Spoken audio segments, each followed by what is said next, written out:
In the middle of Dwight Popowich's field is a problem he's powerless to solve. This natural gas well hasn't produced anything in almost 2 years, and the company who owns it is bankrupt.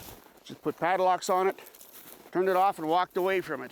There's nobody in charge of this thing. We don't know if it's safe. We don't know if it's leaking. Nobody's showing up to even take a look at it.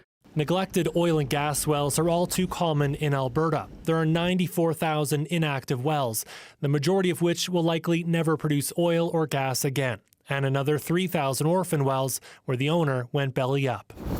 Popowich would love to sell some of his land to help pay for his retirement, but with this well, nobody's interested. Decommissioning a well can cost between $100,000 and $500,000. He has no idea when it will ever be cleaned up. Our past governments really weren't doing the oversight. They let the industry basically do its own thing, self-regulate. And we've ended up with this mess as a result. Here's one reason why. Alberta's energy regulator is supposed to collect security deposits from struggling oil and gas companies to make sure if they fail, there's money on hand to clean up the wells. But it's been using an outdated calculation. That means it's collected millions instead of the billions needed. We shouldn't have gotten into this mess.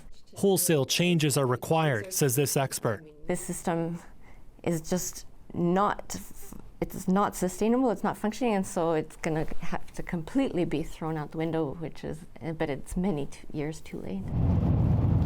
For solutions, Alberta might want to look south. North Dakota is the second largest oil-producing state in the U.S. Here, every company must pay a deposit before a well is even drilled, whereas in Alberta, wealthier companies get a free pass. There are also stricter timelines. If a well stops producing for as little as 3 months, it's immediately flagged. As a result, North Dakota has fewer than 2,000 inactive wells, and there aren't any orphan wells, not a single one. The state's demand of a deposit up front hasn't hurt the industry's appetite to drill either. Investment has continued. It's been a little slower, but it has continued. North Dakota produces about half as much oil as Alberta. Still, the contrast is striking.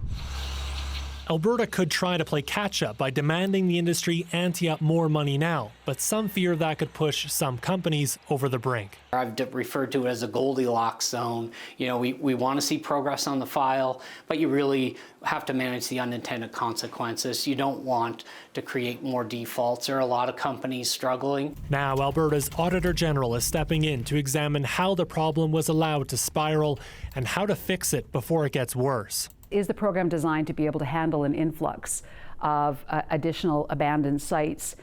Can they manage this? What is the risk to Albertans in terms of financial, environmental, and public health and safety risks? That audit will also look at how other regulators are having more success than Alberta at protecting taxpayers from a large bill to clean up old oil and gas wells.